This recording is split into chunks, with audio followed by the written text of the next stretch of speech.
After पुढचा point आहे हरितग्रह तुषारग्रह यांचे आधुनिक शेतीतील महत्व, प्रकार, आकार आणि उभारणी.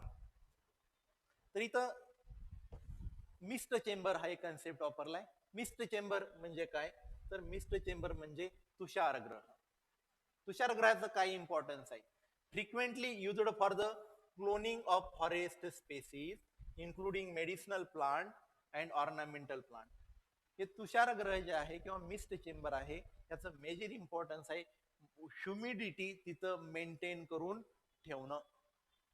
त्यानंतर mist chamber in horticulture are ideal for maintaining the humidity and temperature needed for cutting of any other plant material which are cultivated inside the greenhouse. ग्रीनहाऊसच्या आतमध्ये जे ज्याचं कल्टिवेशन घेतलं जातं ते. Main such purpose are structure is to create high humidity. तिथं काय करायचं आपल्याला लागेल, same droplet free presence of water for propagating delicate softwood cutting. बघा, droplet free presence of water, water presence असलं पाहिजे तिथं. आणि तिथं जे काही व्हेजिटेबल क्रॉप आहेत, रूट प्लांट आहे, श्रब आहे, यांचं प्रॉपर केअर घेतली गेली पाहिजे. Cutting are misted intermittingly in places of continuous water application or drenching. Cutting जर असतील तर कटिंगला प्रॉपर वेळोवेळी तिथं वॉटर दिलं गेलं पाहिजे. त्यानंतर the mist nozzle are connected to the main pipeline. हे जे मिस्ट नोझल आहे ना ते कुठं केलेलं कनेक्ट केलेलं आहे, तर main pipeline for misting the plant material.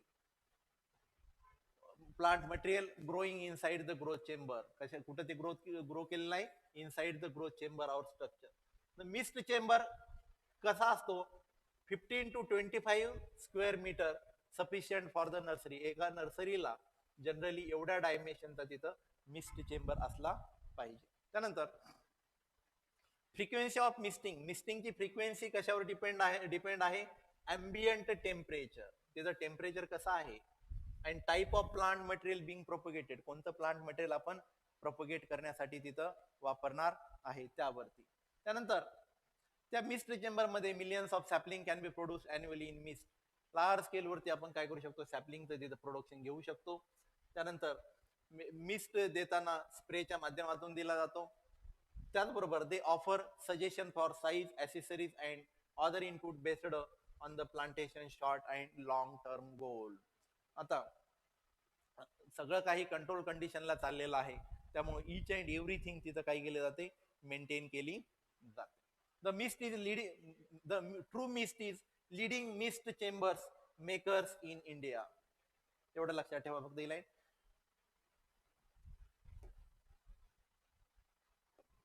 त्यानंतर पुढचं high pressure automatic nozzle that are spread apart within this chamber allowed for the division. आता हाय प्रेशर ऑटोमॅजिक नोझल तिथं लावले जातात. ते नोझल काय करतात, it facilitate the root of the cutting and reduces the plant nursery loss. ते rooting of कटिंगला promote करतात आणि जे नर्सरीमध्ये प्लांट लावलेले आहेत त्यांचं मॉइश्चर लॉस होऊ देत नाही. त्याचबरोबर mist chamber is chilling impact keep the clipping from the dying out. तिथं जो चिलिंग इम्पॅक्ट आहे तो चिलिंग इम्पॅक्ट ते होऊ देत नाहीत. त्यानंतर with this facility large number of plant can be made available. आता आपल्याला जेवढे प्लांट पाहिजे किंवा जेवढी क्वांटिटी पाहिजे तेवढी क्वांटिटी आपण मिस्ट चेंबर वापरून बाहेर प्रोव्हाइड करू शकतो. त्यानंतर ऍडव्हान्टेजेस काय आहेत बघा मिस्ट चेंबरचे. Mist chamber mist house in horticulture provide काय करतं, ideal environment for rooting cutting. त्यानंतर high humidity and low light help to minimise water loss. High humidity तिथं मेंटेन होते, लो लाईट असते. Loss through transpiration and promote the formation of new root. ते कशाला promote करतं, new root form करण्याला. त्याचबरोबर with proper condition the rooting success rate can be significantly improved. Proper condition जर आपण तिथं प्रोव्हाइड केली तर त्याला रूटिंग रेट जो आहे तो रूटिंग रेट तिथं आपण इम्प्रूव्ह करू शकतो. त्यानंतर consistency. Mist propagation provide consistent and controlled environment. हे कसं प्रोव्हाइड करतं, कन्सिस्टंट आणि कंट्रोल एन्व्हायरमेंट प्रोव्हाइड करतं. कशाला, रूटिंग आणि कटिंगला. आणि ह्यामुळं काय होतं, this ensure all cutting receive the same level of humidity. त्यामुळं सगळ्या कटिंगला ह्युमिडिटीची सेम लेवल भेटते, लाईटची सेम लेवल भेटते, टेम्परेचरची सेम लेवल भेटते. And which turn lead to more consistent rooting. त्यामुळं त्या सगळ्यांना सारखी रुटिंग लागते. त्याचबरोबर पुढे काय होतं, time saving by promoting faster and healthier rooting of cutting. काय होतं, faster and healthier rooting of cutting. And this can save time for horticulturist. त्यामुळे काय होतं, हॉर्टिकल्चरिस्टचा इथं वेळ वाचतो. वेटिंग, त्या कटिंगची वेटिंग वगैरे काही करावी लागत नाही, लगेच ते तिथं तयार होतात. त्यानंतर cost saving. Propagating plant through mist chamber cutting is often more cost effective. हे कसे आहेत, कॉस्ट इफेक्टिव्ह आहेत. त्याचबरोबर spray chamber can further reduce cost. Spray chamber काय करतो, कॉस्ट रिड्यूस करतो. कशा पद्धतीनं, by improving rooting success. Rooting success तो वाढवतो. And minimising plant losses. प्लांटचा लॉस तो कसा काय करतो, मिनिमाइज करतो. Due to environmental stresses. Environmental stresses मुळे जो काही लॉस होणार आहे तो लॉस तो मिनिमाइज करतो. त्यानंतर overall mist chamber are an important tool in horticulture. Mist chamber काय आहे, हॉर्टिकल्चर मधला इम्पॉर्टंट टूल आहे फॉर प्रोपगेशन ऑफ प्लांट. प्लांटच्या प्रोपगेशन साठी. त्यानंतर त्याच्या अदर फॅक्टर साठी they provide controlled and consistent environment. ते काय करतं, कंट्रोल आणि कन्सिस्टंट एन्व्हायरमेंट प्रोव्हाइड करतं. ते त्यामुळं काय होतं, that promote faster and healthier rooting. त्यामुळं फास्ट आणि हेल्दियर रुटिंग तिथं लागते.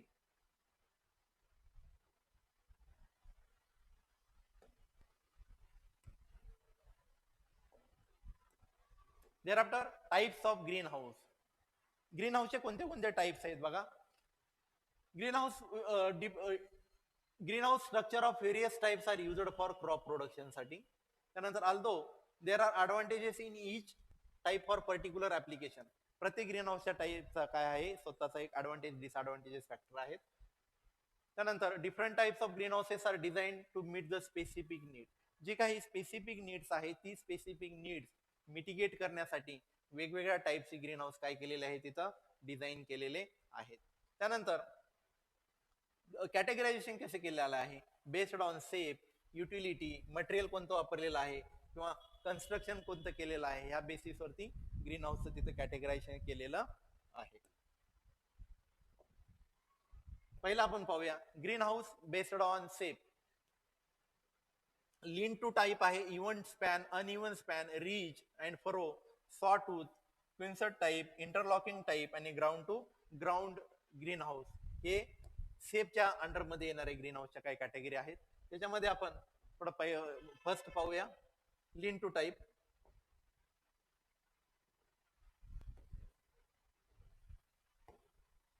लीन टू टाइप मध्ये बघा, इथं तुम्हाला दिसतंय हे इवन लीन टाइप आहे, ग्रीन हाऊस आहे. आणि हे स्ट्रेट आहे, एक आहे कर्व आणि आहे दुसरं स्ट्रेट. त्याच्यामधले प्रकार आहे ते.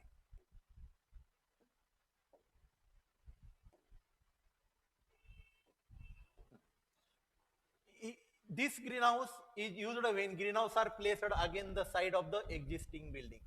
एखादी बिल्डिंग आहे आणि त्याच्या बाजूला आपल्याला ग्रीन हाऊस टाकायचंय, मग तिथं कोणत्या शेपचा आपण ग्रीन हाऊस टाकणार, lean to type. It build against the building. बिल्डिंगच्या बाजूला बांधलं जातं using the existing structure for one or more it set. काही वेळेला त्या बिल्डिंगची साईडच तिथं काय करू शकतं, ते वापरू शकतं किंवा ते साईडच तिथं वापरली जाते. Thereafter, it is usually attached to house. हे कुठं अटॅच असतं, हाऊसला अटॅच असतं. But may be attached to other building. कुठं अटॅच करू शकतं, अदर बिल्डिंगला पण ते आपण अटॅच करू शकतो. The roof of the building is extended with appropriate green house covering. Green हाऊसचं जे कव्हरिंग आहे ते कव्हरिंग काय केलं पाहिजे, प्रॉपररित्या कव्हर केलं पाहिजे. And the area is properly enclosed. आता बिल्डिंगच्या बाजूला आहे, घराच्या बाजूला आहे, मग ते एक्सपोज नको व्हायला, दिसायला नको आतमध्ये ग्रीन हाऊस मध्ये, त्यामुळं त्याला कव्हर करावं लागतं. It is typically facing south side. हे कोण्या साईडला फेस करतं, साऊथ साईडला. त्यानंतर the lean to type green houses is limited. Lean to type green house कसा आहे, लिमिटेड आहे. Limited to single or double plant benches. Limited कशाला आहे, single or double plant benches with a total width of 7 to 12 feet. हे फक्त जे major factor आहे तेवढंच लक्षात ठेवा. It can also be as long as building.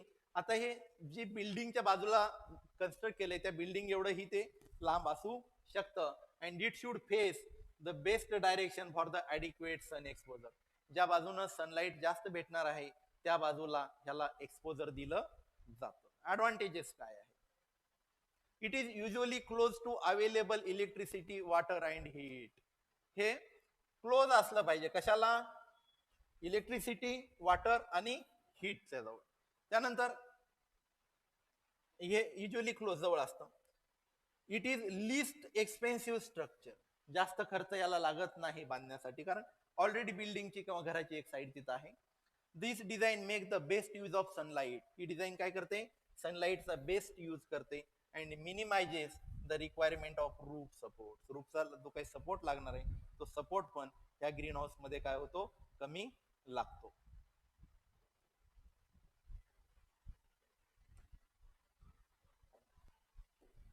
thereafter disadvantages काय बघा, लिमिटेड स्पेस आहे, लिमिटेड लाईट आहे, लिमिटेड व्हेंटिलेशन आहे आणि टेम्परेचर हे प्रॉपर रित्या तिथं कंट्रोल होत नाही. या वन साइड बिल्डिंग असल्यामुळे टेम्परेचर अनकंट्रोल करायचं. The height of the supporting wall limit the potential size of the design. Height of the supporting wall बघा, इथं सपोर्टिंग वॉल आहे घराची, एवढ्याच हाईटचं बांधावं लागतं, त्याच्यावरती आपण बांधून चालत नाही. Temperature control is more difficult because. Temperature control काय difficult, because the wall that green house is built. या साईडनं जी वॉल आहे ना ग्रीन हाऊसला घराची घेतलेली, built on may collect the sun heat while the translucent cover of the green house may lose heat rapidly. एक जण हीट कलेक्ट करते एक वॉल आणि एक वॉल हीट लूज करते. मग अशा केसमध्ये तिथं टेम्परेचर मेंटेन होत राहील का, नाही. डिझायरेबल इफेक्ट भेटणार नाही. आता इथं पण तसंच एक्झाम्पल आपल्याला दिसतं. इथं कर्वड इवन लीन म्हणलेलं आहे, याला असा कर्व दिलेला आहे आणि इथं स्ट्रेट म्हणलेलं आहे. हे काय आहे, स्ट्रेट आहे. ह्या दोन गोष्टी किंवा इथं पण तुम्हाला दिसेल ह्या डायग्राम मध्ये.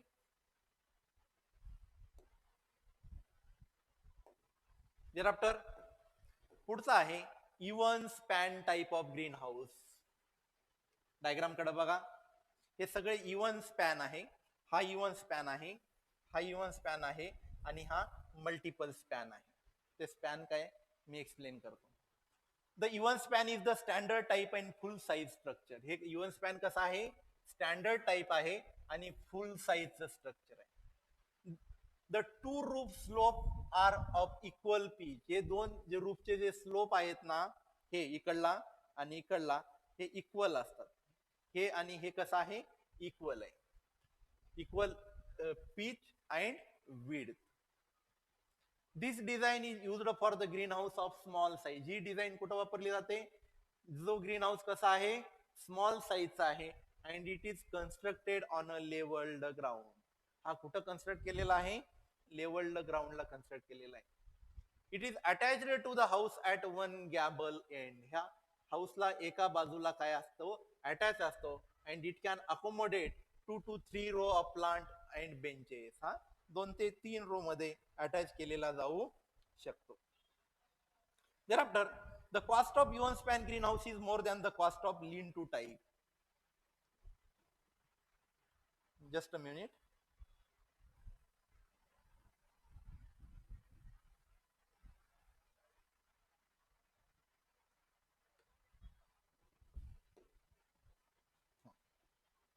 त्यानंतर फ्लेक्झिबिलिटी इन डिझाईन. यांच्या डिझाईन मध्ये आपण फ्लेक्झिबिलिटी ठेवू शकतो, जेवढी आणि जशी डिझाईन पाहिजे तशी डिझाईन आपण ठेवतो. आता मल्टिपल स्पॅन मध्ये काय होते, हे डायग्राम बघा, हे सगळे काय आहेत, एकमेकाला असे कनेक्टेड आहेत आणि मल्टिपल स्पॅन इथं आहेत आणि यांची जी हाईट आहे ती हाईट ही व्हॅरिड आहे. अशा पद्धतीनं ते मेंटेन केलं जातं. thereafter पुढचा आहे uneven span of greenhouse.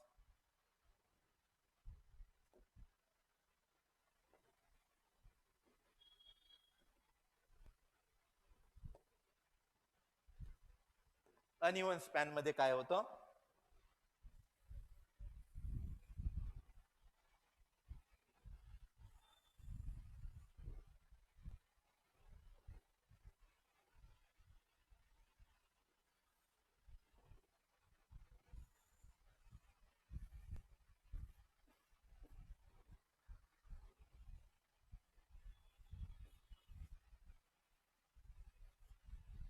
ह्याचा जो स्पॅन आहे किंवा हे स्ट्रक्चर आहे हे प्रॉपर डायरेक्शनला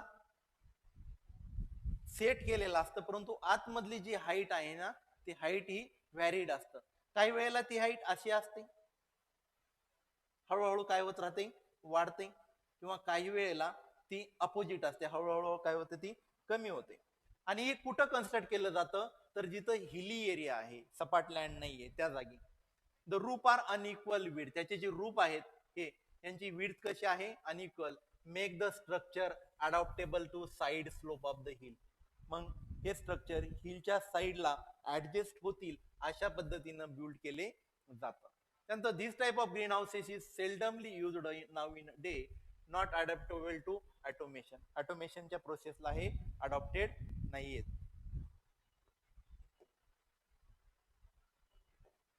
त्यानंतर रिज अँड फरो. आता हा जो ridge and furrow type of green house आहे, डायग्राम कुठे गेले, जसं आपण रिज अँड फरो इरिगेशन बघितलेलं आहे, हे असे कनेक्टेड असतात.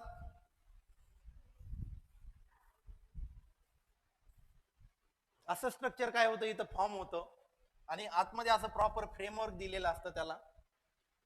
Design of this type are of use two or more a framework house connected to one another. एकमेकाला काय केलेले आहे ते कनेक्ट केलेले आहेत.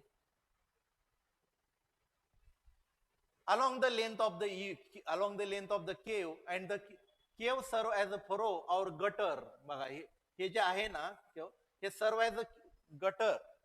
इथं काय होतं, पाणी कलेक्ट होतं किंवा स्नो कलेक्ट होतो आणि इकडे येऊन तो खाली पडतो. The side wall is eliminated between the green house. Green हाऊसच्या बाजूला जी साइड वॉल आपण बांधत होतो ती ह्याच्यामध्ये इलिमिनेट केली जाते. Which result in structure with a single large interior. यामुळे काय होतं, सिंगल लार्ज इंटिरियर स्ट्रक्चर तिथं तयार होतं. As well as consolidation of interior spaces are reduced labour. Interior spaces पण काय केलेलं आहे तिथं कमी केलेत, त्यामुळे लेबर कमी लागतात, खर्च कमी लागतो. आतमधली काय झालेली इथं स्पेस कमी झालेली आहे, प्रॉपर स्पेस इथं मॅनेज केल्यामुळं इथं आपण ऑटोमेशनची कॉस्ट कमी करू शकतो. त्याचबरोबर पर्सनल मॅनेजमेंट जे आहे आतमधलं ते प्रॉपर करू शकतो.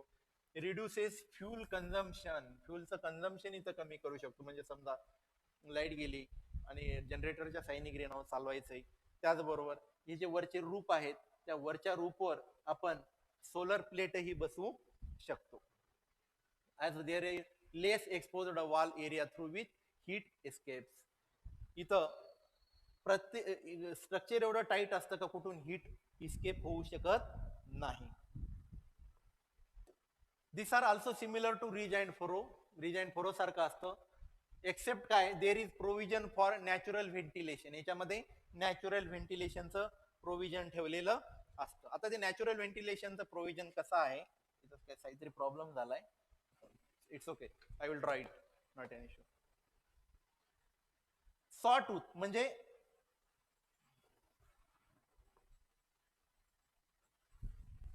अशा टाईपचं तिथं स्ट्रक्चर फॉर्म होतं. एअर जर इकडून आली तर इथून स्केप होते आणि व्हेंटिलेशन हे प्रॉपर तिथं मेंटेन केलं जातं.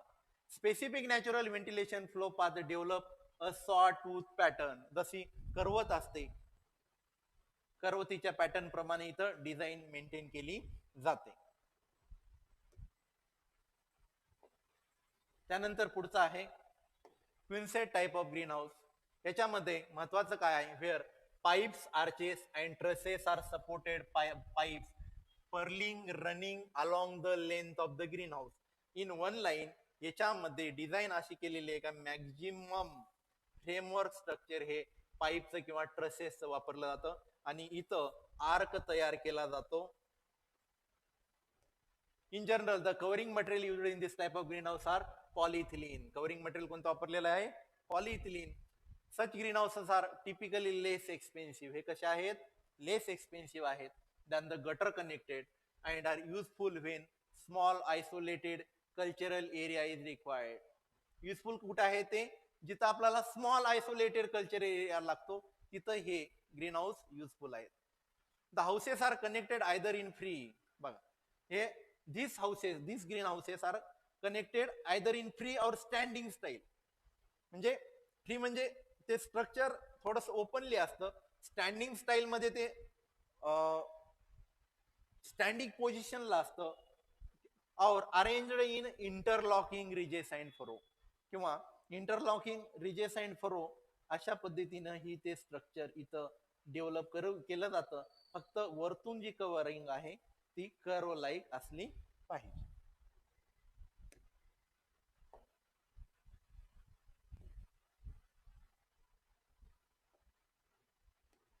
thereafter green houses type depend upon utility. उपयुक्तता काय आहे त्याची? उपयुक्तता green houses for active heating साठी ड्युरिंग द नाईट टाइमला जेव्हा टेम्परेचर आहे ग्रीन हाऊस मधलं कमी होतं तेव्हा इन टेम्परेट कंडिशन किंवा in tropical subtropical region in winter condition तिथं कोल्ड बाईट होते किंवा टेम्परेचर लोअर डाऊन होतं आणि टेम्परेट कंडिशनला तर फ्रीजिंग होते. तसं झालं तर आपल्याला तिथं आर्टिफिशियली हीट प्रोव्हाइड करावी लागते. मग हीट प्रोव्हाइड करण्यासाठी आपल्याला तिथं हीट सप्लाइड युनिट पाहिजे. The requirement for heating greenhouse depend on the rate at which the heat is lost to the outside environment. आतमधून किती इंटेन्सिटी मध्ये किती अमाऊंट मध्ये हीट बाहेर लॉस होतं हे आपल्याला तिथं माहित असलं पाहिजे. तर व्हेरियस मेथड्स आर अडॉप्टेड. इथं वेगवेगळ्या मेथड्स अडॉप्ट केलेले आहेत to reduce the heat loss. काय करण्यासाठी? हीट लॉस अवॉइड करण्यासाठी. कोणतं आहे? Using double layer polythene. पॉलिथिनचा डबल लेअर वापरलेला आहे. त्याचबरोबर थर्मोपेन ग्लासेस वापरलेले आहेत. याच्यामध्ये 2 layers of factory sealed glasses असतील. त्यानंतर युनिट हीटर वापरला जातो किंवा हिटिंग सिस्टीम वापरली जाते. त्याचबरोबर central heat system, radiant heat, solar heat या वेगवेगळ्या सिस्टीम तिथं वापरल्या जातात. त्यानंतर पुढचं आहे green house for active cooling. आता एक्झॅक्टली ऍक्टिव्ह हिटिंगच्या अगेन्स्ट मध्ये ऍक्टिव्ह कुलिंग. इथं काय होतं?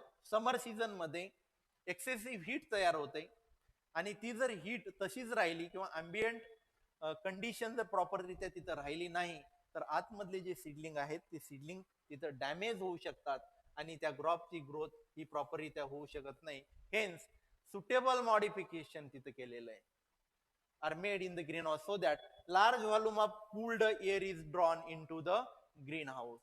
मग त्या ग्रीन हाऊसच्या आतमध्ये लार्ज क्वांटिटी मध्ये कूल एअर घेतली जाते आर्टिफिशियली इलेक्ट्रिकली क्रिएटेड किंवा मेकॅनिकली क्रिएटेड एअर.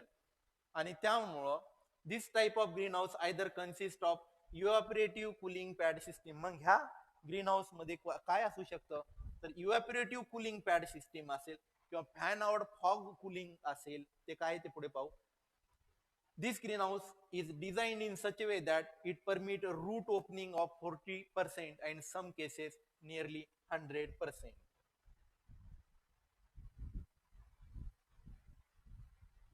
Thereafter पुढचं आहे आणि सोपं. ग्रीन हाऊस बांधण्यासाठी कोणतं मटेरियल वापरलेलं आहे या बेसवर त्याचं क्लासिफिकेशन केलेलं आहे. Pipe framed structure. जर ग्रीन हाऊस बांधण्यासाठी पाईप वापरलेला असेल. Wooden framed structure. Green house बांधण्यासाठी वुडन मटेरियल वापरलेलं असेल किंवा ट्रस वापरलेला असेल ग्रीन हाऊस बांधण्यासाठी तर ट्रस फ्रेम्ड स्ट्रक्चर म्हणलं जातं. पहिल्यांदा आपण पाहू pipe framed structure. Pipes are used for construction of green house. Green हाऊसचं कन्स्ट्रक्शन करण्यासाठी इथं काय वापरलेलं आहे? पाईप वापरलेला आहे. When the clear span is around 12 metre in general the त्याचे जे काही कॉलम्स आहेत, त्याचे जे डोअर्स आहेत, सपोर्टिंग स्ट्रक्चर आहेत, हे सगळं कशाचे आहेत, पाईपचे असतात. इथं कोणत्याही प्रकारचं ट्रस हे वापरलं जात नाही. त्यानंतर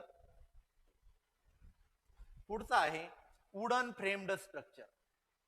in general green houses with span less than 6 metre, म्हणजे ज्या ग्रीन हाऊसची हाईट ही 6 मीटर पेक्षा कमी आहे, तिथं आपण वुडन फ्रेम्ड स्ट्रक्चर वापरू शकतो.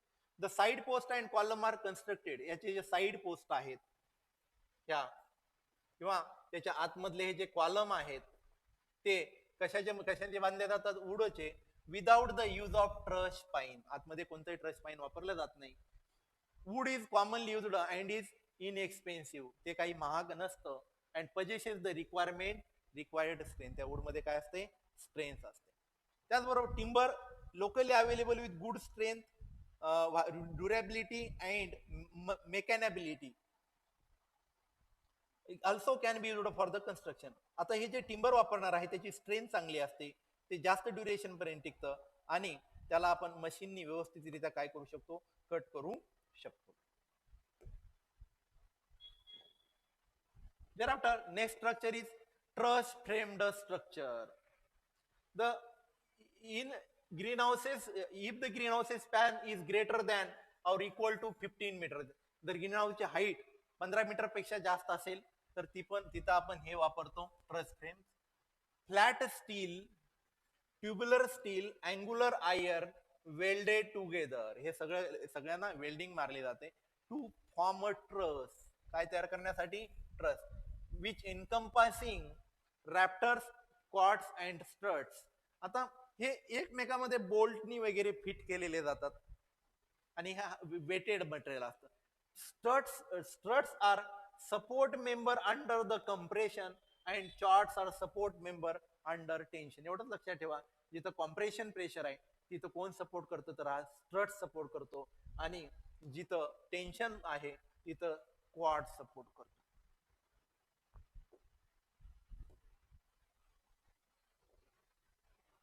Thereafter, greenhouse types based on covering material.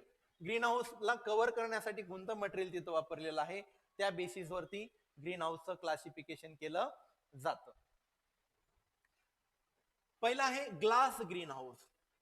Green हाऊसला कव्हर करण्यासाठी जे तिथं ग्लास वापरला गेला तर त्याला आपण म्हणतो ग्लास ग्रीन हाऊस.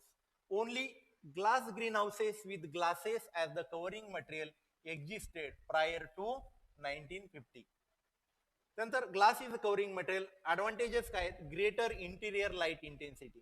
आतमध्ये लाईट इंटेन्सिटी काय करते, जास्त प्रमाणामध्ये पेनिट्रेट करते. त्यानंतर this green houses have higher air infiltration. ह्या ग्रीन हाऊसेसची एअर इन्फिल्ट्रेशन रेट कसा आहे, हायर आहे, which lead to lower interior humidity. त्यामुळं काय होते, आतमध्ये लोअर ह्युमिडिटी तिथं राहते. And better disease prevention. याच्यामध्ये डिसीजचं प्रिव्हेन्शन हे बेस्ट केलं जातं. त्याचबरोबर lean to type, even span, ridges and furrow. जर अशी डिझाईन असेल तर त्यासाठी आपण कन्स्ट्रक्शन मटेरियल म्हणून ग्लास वापरू शकतो. त्यानंतर प्लास्टिक फिल्म ग्रीन हाऊस. आता प्लास्टिक मध्ये तुम्ही बघा, आपण जनरली आपल्या भागामध्ये जे काही ग्रीन हाऊसला मटेरियल वापरतो ते आपण प्लास्टिक मटेरियल वापरतो. Flexible plastic film including flexible plastic film वापरलेले. काय आहे त्याच्यामध्ये, पॉलिथिन असेल, पॉलिस्टर असेल, पॉलिव्हिनाइल क्लोराईड असेल, हे सगळं material as a covering material म्हणून वापरलं जातं. त्यानंतर plastic as a covering material for green houses have become popular. आता हा कन्सेप्ट पॉप्युलर झालेला आहे का, तर हे मटेरियल चीप आहे, स्वस्त आहे, त्याची कॉस्ट ऑफ हिटिंग कशी आहे, कमी आहे as compare to glass green house. Glass green हाऊसच्या कंपॅरिझन मध्ये याची कॉस्ट ऑफ हिटिंग कमी आहे. The main disadvantages with plastic film is. Main disadvantages काय बघा याचा, शॉर्ट लाईफ. याची लाईफ कशी आहे, short. For example, the best quality ultraviolet stabilized film can be last for 4 years only. Ultraviolet रेला sustain होण्याची याची कॅपॅसिटी किती आहे, 4 वर्ष आहे. हा याचं काय आहे, डिसएडव्हान्टेजेस फॅक्टर आहे. हा त्यानंतर Quonset design as well as gutter connected design is suitable for using plastic film. जर एखाद्या ग्रीन हाऊसची डिझाईन क्विन्सेट टाईपची असेल किंवा गटर कनेक्टेड जर असेल तर त्याच्यामध्ये आपण polythene film green house material वापरू शकतो. त्यानंतर आहे रिजिड पॅनल ग्रीन हाऊस.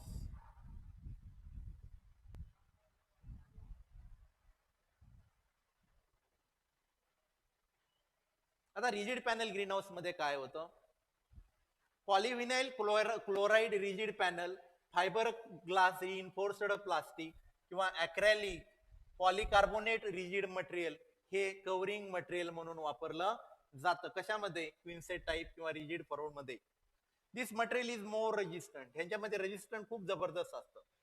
कशाला, ब्रेकेज होऊ देत नाही. त्याचबरोबर लाईट इंटेन्सिटी ही युनिफॉर्म जाते throughout the green house. पूर्ण ग्रीन हाऊस मध्ये लाईट इंटेन्सिटी प्रॉपरली तिथं स्प्रेड होते.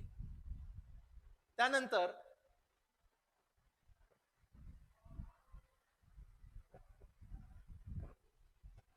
दिस high grade panel have long life. ह्याची लाईफ किती आहे, more than 20 years. The main disadvantages काय बघा याचा. This panel tend to collect dust. हे पॅनल काय करतं, डस्ट कलेक्ट करतं. त्यामुळं याच्यावरती डस्ट क्रिएट झाल्यामुळं अलगायचा याच्यावरती अटॅक होऊ शकतो, इन्फेक्शन स्प्रेड होऊ शकतं. विच रिझल्ट इन टू, त्यामुळे काय होतं, डार्कनिंग ऑफ द पॅनल. ते पॅनल डार्क होतं. And subsequent reduction in light transmission. लाईटचं ट्रान्समिशन तिथं कॉम्प्रोमाइज होतं. This is a greater danger of fire hazard. त्यामुळं फायर हजार्ड होऊ शकतो, ग्रीन हाऊसला आग लागू शकते. इथं बघा हे अलगायचं सॅच्युरेशन झालेलं आहे.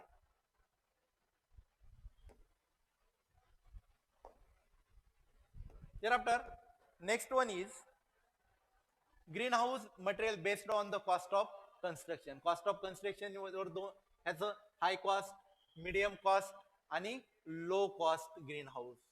त्यानंतर पुढचा एक कन्सेप्ट आहे shading net. These are the great number of types and variety of plants that grow naturally in the most diverse climatic conditions that have been transferred by the modern agriculture from their natural habitat to control the crop condition.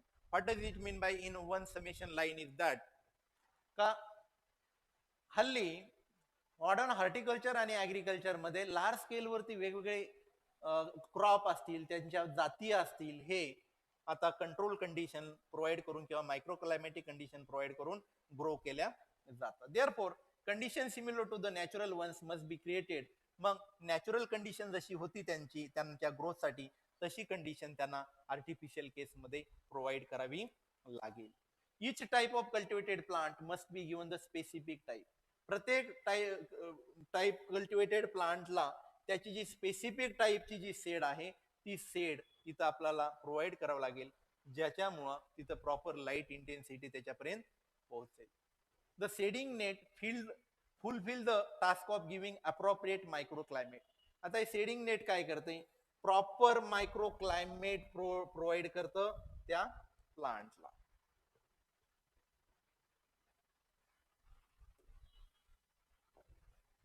आता हे this are the some of the shading nets. इकडे shading nets आहे, त्या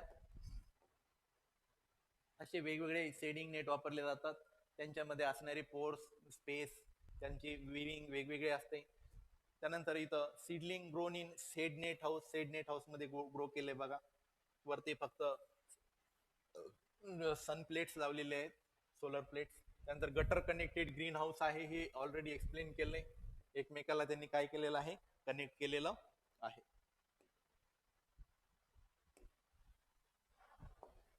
Thereafter, advantages of plastic film. The time required to cover greenhouse structure using this covering material is minimum. Time कसा लागतो याला cover करण्यासाठी, कमी लागतो. Reduces cost of management and use of equipment. Management करण्यासाठी आणि यूज ऑफ इक्विपमेंट यासाठी हे कसं आहे, इझिली आहे. The saving in fuel. याच्यामध्ये काय होतं, फ्यूल सेव्ह होतं. त्याचबरोबर लोअर इनिशियल परचेस प्राइस, याची किंमत पण कशी आहे, कमी आहे. हे plastic film is also advantageous glass than the glass greenhouse. Glass green house पेक्षा याची प्राइस एकदम कमी आहे. त्यानंतर डिसएडव्हान्टेजेस काय? This covering material are short lived, याची लाईफ कशी आहे? शॉर्ट आहे compare to grass and FRP. त्या पॅनल पेक्षा किंवा ग्लास पेक्षा याची प्राइस कमी आहे. त्यानंतर the highest quality of plastic is ultraviolet light resistant. Best क्वालिटीचं प्लास्टिक अल्ट्राव्हायलेट रेजिस्टंटला असेल, परंतु काही वर्षानंतर त्याची लाईफ काय होते? कमी होते. काही वर्ष म्हणजे 4 वर्षानंतर ते अल्ट्राव्हायलेट रेजिस्टंट राहू शकत नाही. 6 mm thick polyethylene film can last only for 4 years. हे इथं एक एक्झाम्पल कोट केलेलं आहे. The UV ray of the sun damage, UV ray of the sun damages the plastic. UV rays प्लास्टिकला डॅमेज करतात and it become brittle and darker. हे काय होतं? ब्रिटल होतं आणि डार्क कलर होतं. त्याचबरोबर it tears very soon. लवकर ते काय होतं? फाटून जात. हे काय आहे त्याचे डिसएडव्हान्टेजेस आहेत. त्यानंतर एक आपण इमेज पाहिली gutter connected. It is second currently popular plastic film greenhouse design. Most famous. The gutter can be placed at greater height than is possible. गटरची हाईट एकदम हाय लेवलला असते. कशाच्या कंपॅरिझन मध्ये? रिज अँड फरो किंवा quonset type of green हाऊसच्या comparison मध्ये height जास्त. त्यानंतर gutter depending on the manufacture can range between, बघा गटरची पोझिशन किंवा इंटरवल किती ठेवला जातो त्याच्यामध्ये? 3 to 10 मीटर इंटरवल ठेवला जातो. In between this that distance किती? 3 to 10 मीटर. त्यानंतर column are placed in green house with gutter spaced 12 feet apart. Column टाकले जातात and the column placed under each and every other and every third gutter. Column काय केला जातो? तिथं support म्हणून टाकला जातो.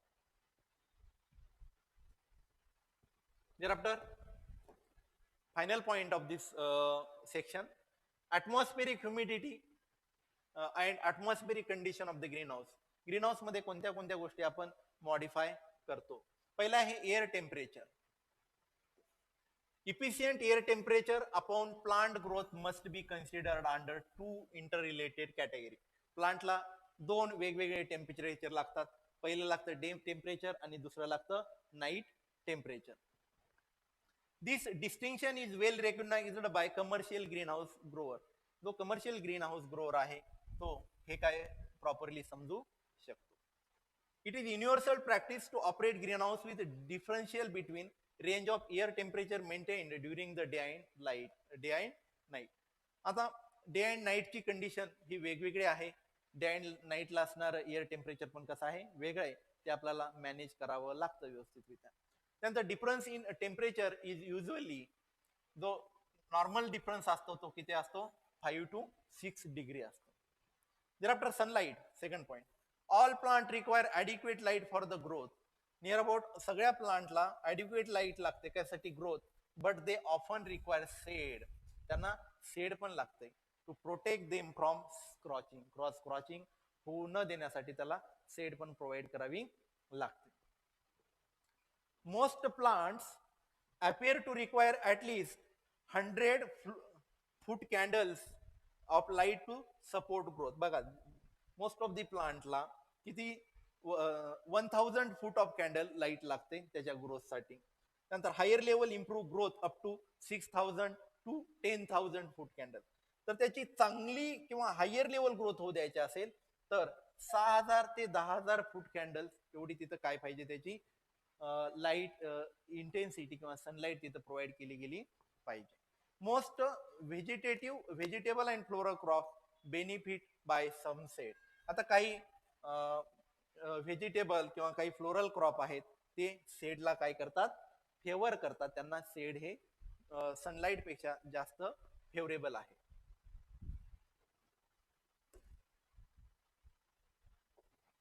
त्यानंतर आहे पुढचा carbon dioxide. The atmosphere contain हे this are the some factorial things you have to read it. Atmosphere मध्ये किती कार्बन आहे तर 0.3% carbon, 0.03. Usually carbon dioxide is not a limiting factor in crop production. Crop production मध्ये carbon dioxide हा limiting factor नाही, कारण का atmosphere मध्ये सफिशियंट प्रेझेंट आहे. Under condition of bright sunlight the plant may be able to efficiently use greater concentration of carbon dioxide than normal atmospheric concentration. बघा, जेव्हा sunlight bright असते तेव्हा प्लांट कार्बनचं प्रॉपररित्या युटिलायझेशन करतं, ऍब्सॉर्प्शन करतं त्याच्या रिॲक्शन मध्ये, रॅदर दॅन जेव्हा सनलाइट कमी आहे किंवा ऍटमॉस्फेरिक कंडिशन त्याला फेवरेबल नाही. thereafter REH, water holding capacity of the air. This factor play important part in the general vegetative response. हा कुठं महत्वाचा आहे? General vegetative response of the plant and its susceptibility to diseases. जिथे relative humidity जास्त आहे तिथे डिसीजेसचा attack पण जास्त होतो. त्यामुळं आपल्याला रिलेटिव्ह ह्युमिडिटी तिथं काय करावं लागेल? प्रॉपररित्या मेंटेन करून ठेवावी लागेल. Low relative humidity of the atmosphere is conducive to hard type of growth. बघा, लो रिलेटिव्ह ह्युमिडिटी जर असेल ना तर ती पण फेवरेबल नाहीये. ह्यामध्ये काय होतं? ग्रोथ हॅम्पर होते. हाय पण फेवर नाहीये. तर फेवर कोणती आहे? Proper relative humidity. त्यामुळे प्रॉपर रिलेटिव्ह ह्युमिडिटी जर असेल तर कल्चरल फॅक्टर हे त्याला काय करतात? फेवर करतात. Also the moisture content of the air directly affect the transpiration rate of the plant. तर मॉइश्चर कंटेंट किंवा रिलेटिव्ह ह्युमिडिटी जर जास्त असेल तर ट्रान्सपायरेशन कमी होतं आणि याच्या अपोजिट घडतं. परत water losses from the plant are much higher when the relative humidity of the atmosphere is low. सांगितलेलं आहे, ऍटमॉस्फिअर मध्ये रिलेटिव्ह ह्युमिडिटी कमी असेल तर काय होतं? वॉटर लॉस जास्त होतो.